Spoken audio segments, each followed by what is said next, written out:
உங்களுக்கு 40ல இருந்து 50 வயசாயிடுச்சா அப்படின்னா இது கண்டிப்பா கேளுங்க. கேட்ட உடனே மனசு ஏத்துக்காது, ஆனா இதுதான் நெசம். நம்மள யாருமே இன்னும் நிறைய வருஷம் உசுரோட இருக்க போறதில்ல. போகும்போது எதையும் தூக்கிட்டு போக போறதில்ல. அதனால கஞ்சத்தனம் பண்ணாதீங்க. செலவு செய்ய வேண்டியதுக்கு செலவு செய்யுங்க. சந்தோஷமா இருக்க வேண்டிய நேரத்துல சந்தோஷமா இருங்க. உங்களால முடிஞ்சதான தர்மத்தை யோசிக்காம செய்யுங்க. எதுக்குமே கவலைப்படாதீங்க. நீங்க கவலைப்படுறதால எதையாவது நிறுத்த முடியுமா? வர்றது வந்தே தீரும். நம்ம செத்ததுக்கு அப்புறம் நம்ம பொருளுக்கெல்லாம் என்ன ஆகுமோன்னு கவலைப்படாதீங்க. நீங்க கஷ்டப்பட்டு சேர்த்ததெல்லாம் உங்க வாழ்க்கையோட முடிஞ்சு போயிடும். உங்கள கேட்காமலேயே அதெல்லாம் முடிச்சு விட்டுருவாங்க. உங்க பிள்ளைங்கள பத்தி கவலைப்படாதீங்க. அவங்களோட வாழ்க்கை அவங்களுக்குன்னு விதிச்சபடிதான் நடக்கும். அதுல நீங்க எந்த மாத்தத்தையும் செய்ய முடியாது. சம்பாதிக்கிறேன்னு பணத்தை தேடி அலையாதீங்க. பங்குச்சந்தையெல்லாம் தலை வச்சு படுக்காதீங்க. பணத்தை விட உங்க உடம்புதான் முக்கியம். பணம் உடம்ப சரி பண்ணிடாது.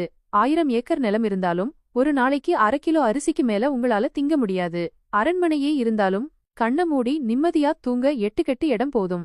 அதனால ஓரளவுக்கு இருந்தா அதுவே போதும்னு நிம்மதியா இருங்க. ஒவ்வொரு குடும்பத்திலயும் ஒவ்வொரு மனுஷனுக்கும் பிரச்சனை இருக்கும். பிரச்சனை இல்லாத ஆளை கட்டுங்க பார்க்கலாம். அதனால உங்களை யாரு கூடயும் ஒப்பிட்டு பார்க்காதீங்க. பணம், பேரு, சமூக அந்தஸ்துன்னு மனச போட்டு குழப்பிக்காதீங்க.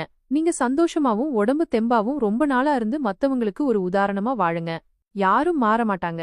யாரையும் மாத்த முயற்சி பண்ணாதீங்க. அதனால உங்க நேரமும் உடம்பும் தான் வீணாகும்.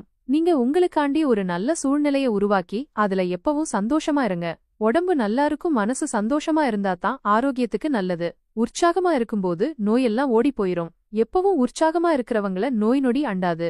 நல்ல மனசு, உடற்பயிற்சி, வெயிலு, நல்ல சாப்பாடு, தேவையான சத்து மாத்திரை இதெல்லாம் இன்னும் ஒரு 20-30 வருஷம் உங்கள வாழ வைக்கும்.